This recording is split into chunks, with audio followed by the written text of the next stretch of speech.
I was a young lawyer at the time. I get this call from my boss. He said, I need you to see Jeffrey Dahmer. Complex person. What triggered it all? He was saving body parts such as skulls.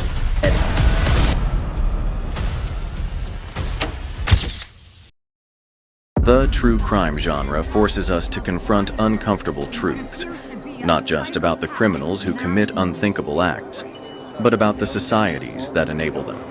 Few cases exemplify this duality more than that of Jeffrey Lionel Dahmer. Between 1978 and 1991, Dahmer murdered 17 young men and boys, engaging in acts of necrophilia, cannibalism, and preservation of body parts. But his crimes were not merely the product of a deranged mind. They were facilitated by systemic failures, societal prejudices, and a shocking disregard for vulnerable lives.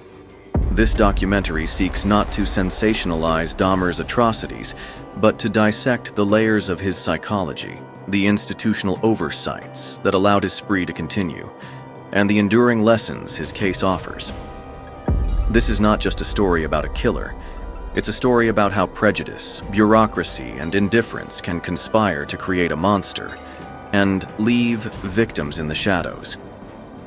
Over the next hour, we will unravel the complexities of Dahmer's life, the chilling details of his crimes, and the societal structures that failed to stop him. We will meet the victims as individuals, not statistics, and confront the uncomfortable question: how did a man who murdered 17 people evade justice for over a decade? The answer lies not only in Dahmer's twisted psyche, but in a system that turned a blind eye to marginalized communities. As we delve into this dark chapter of history, we must remember that true crime is not entertainment. It is a lens through which we examine justice, humanity, and the fragility of societal safeguards. Let this documentary serve as both a memorial to the lost and a call to action. A reminder that vigilance against injustice is the price of preventing history from repeating itself. The making of a monster. Jeffrey Dahmer was born on May 21, 1960 in Milwaukee, Wisconsin. To outsiders, his upbringing seemed unremarkable: a middle-class family, a quiet suburban home. But beneath the surface, cracks were forming. His parents, Linnell and Joyce Dahmer, were locked in a marriage riddled with tension. Joyce struggled with chronic depression and anxiety, exacerbated by Linnell's emotional detachment and obsession with his career as a chemist. Young Jeffrey, caught in the crossfire of their crumbling relationship, became a withdrawn and isolated child. By the age of 6, Dahmer's fascination with death began to manifest. He collected roadkill, dissecting animals in the woods near his home, a habit his father initially dismissed as a scientific curiosity. But as Dahmer entered adolescence, his behavior grew increasingly disturbing. He began experimenting with alcohol, stealing liquor from his parents' cabinet, and by high school, he was drinking daily. Classmates described him as a ghostly presence, shuffling through hallways with a vacant stare, often reeking of alcohol. Dahmer's isolation deepened as he grappled with his sexuality. Growing up in the 1970s, a time when homosexuality was stigmatized and criminalized in many states, he internalized his desires as shameful. Psychologists later theorized that this repression fueled his violent fantasies. By 18, those fantasies became reality. In June 1978, Dahmer picked up 18-year-old Stephen Hicks, a hitchhiker en route to a rock concert.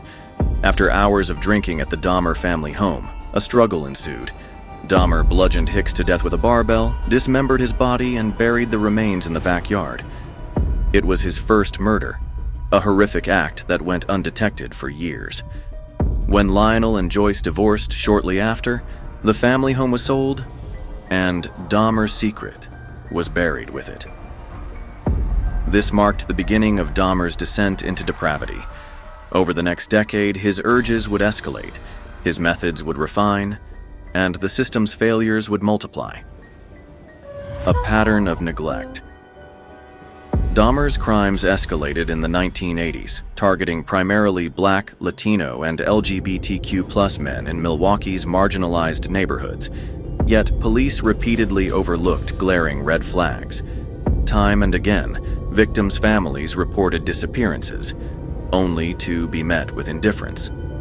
Officers dismissed their concerns, attributing the cases to runaways or street life. Racial bias and homophobia blinded investigators to the predator in their midst. Emergency operator 71. Okay, hi, I'm on 25th and State, and this is young man. He is butt naked. He has been beaten up. He is very bruised up. He can't stand. He's study fall out. He is butt naked. He has no clothes on. He is really hurt. On May 27th, 1991, two women called 911 after encountering a disoriented, naked 14-year-old Laotian boy, Konarak Synthesamphone, wandering the streets of Milwaukee. He was bleeding, drugged, and unable to speak coherently. When police arrived at Dahmer's apartment, yet Dahmer calmly claimed Konarak was his 19-year-old lover, and the officers accepted his explanation without question.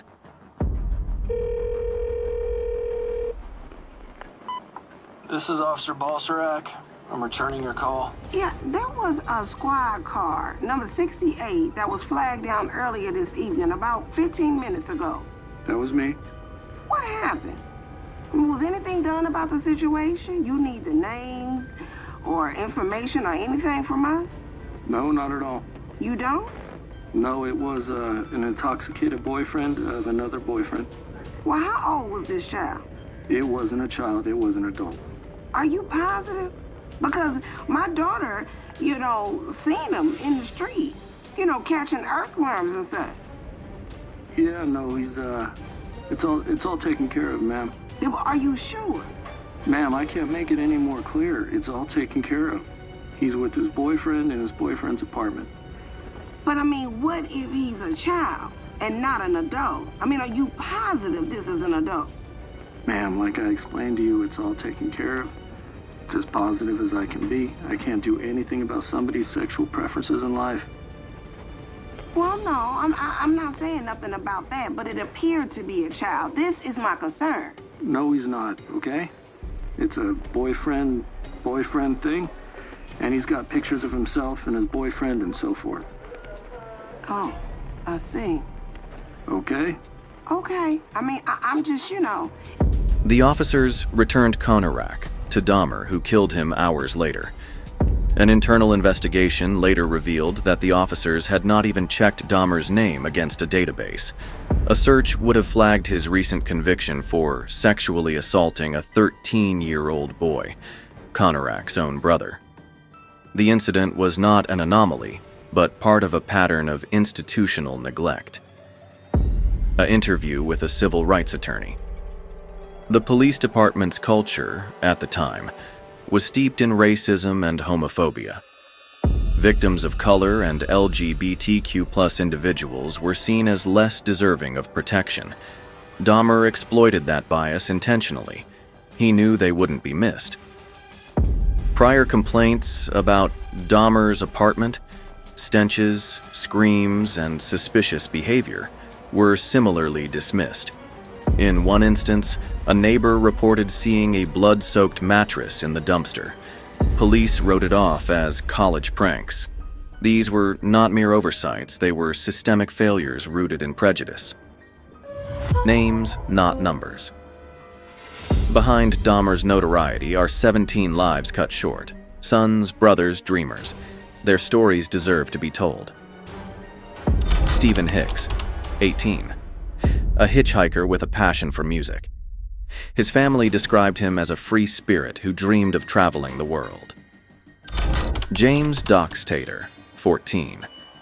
A member of the Oneida Nation, James loved basketball and often played at the local community center. His disappearance was initially dismissed as another runaway. Tony Hughes, 31. A deaf, aspiring model with a radiant smile. Tony's mother, Shirley, spent years searching for him, only to learn he'd been murdered weeks after vanishing. Errol Lindsay, 19. Known for his generosity, Errol worked odd jobs to support his siblings. His sister, Rita, later became a vocal advocate for victims' families.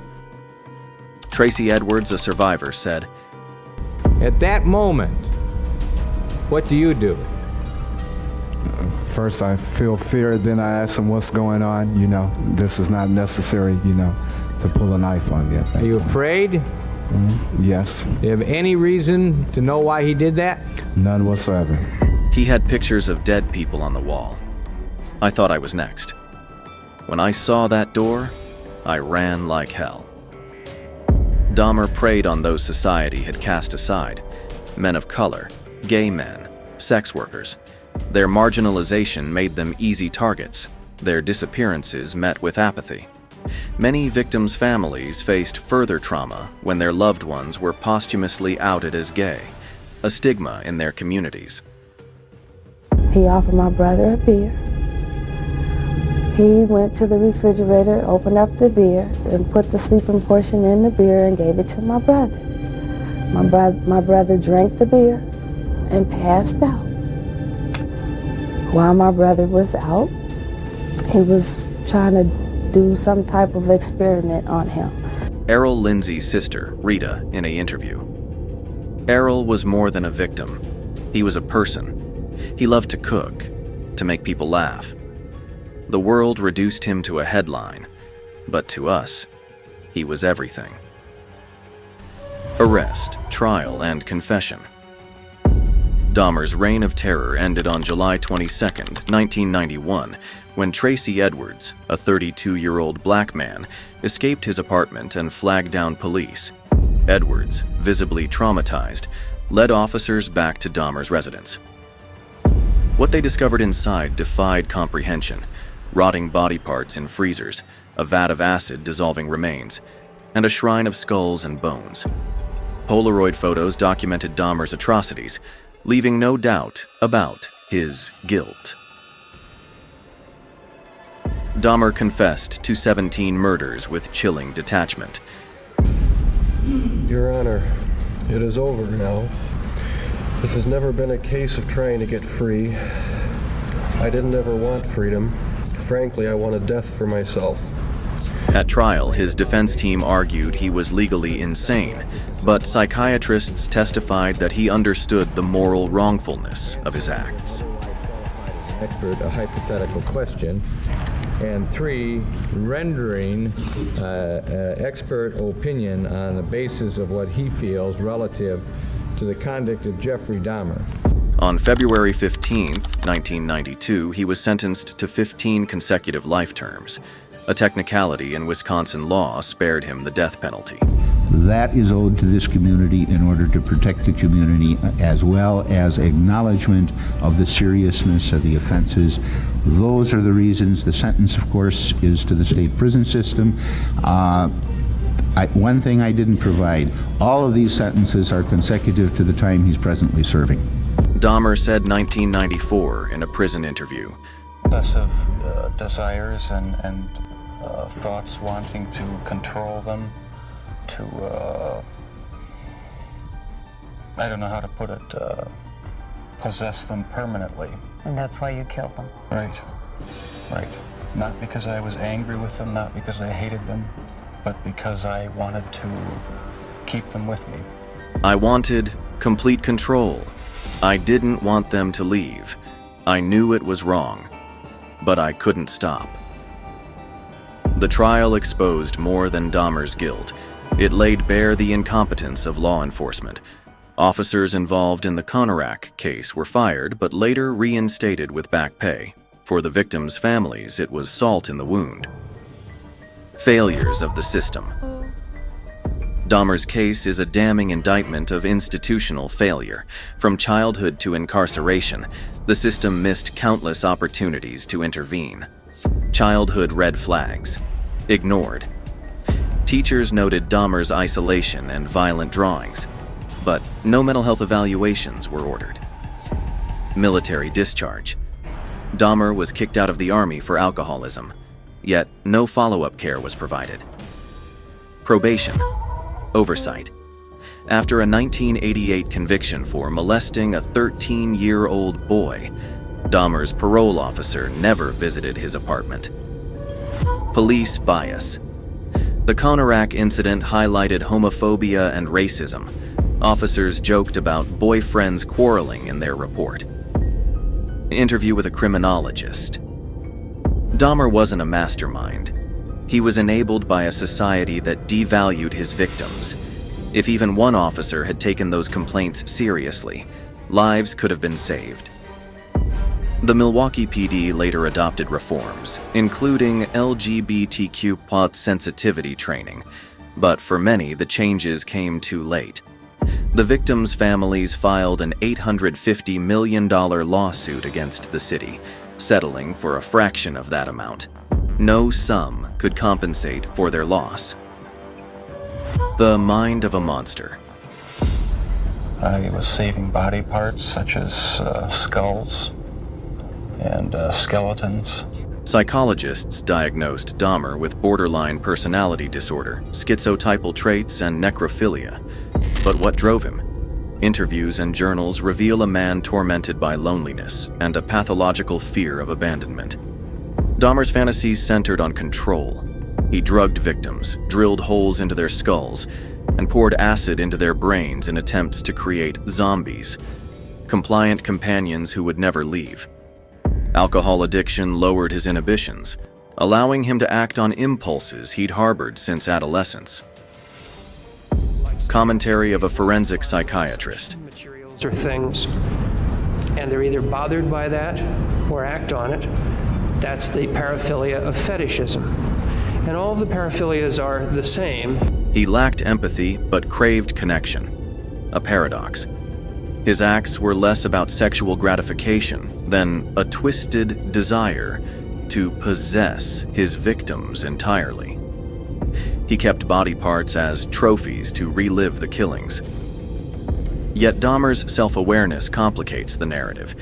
He confessed freely, expressed remorse in letters to victims' families, and even requested the death penalty. Was this genuine guilt or another manipulation? The debate continues. I want freedom. Frankly, I wanted death for myself. This was a case to tell the world that I did what I did not for reasons of hate. I hated no one. I knew I was sick or evil or both. Now I believe I was sick. Ripples of trauma. Dahmer's 1994 murder by a fellow inmate brought little closure. Families of victims faced stigma. Milwaukee's LGBTQ+ and Black communities grappled with betrayal. The case also sparked a media frenzy, with tabloids exploiting victim stories for profit. In the years since, Milwaukee has worked to rebuild trust. The city established a memorial for Dahmer's victims and revised protocols for missing persons cases. Yet, systemic inequities persist. The marginalized communities Dahmer targeted remain disproportionately vulnerable to violence and neglect. Interview with a community organizer. We can't let Dahmer's name overshadow the victims. Their legacies remind us to fight for justice every day.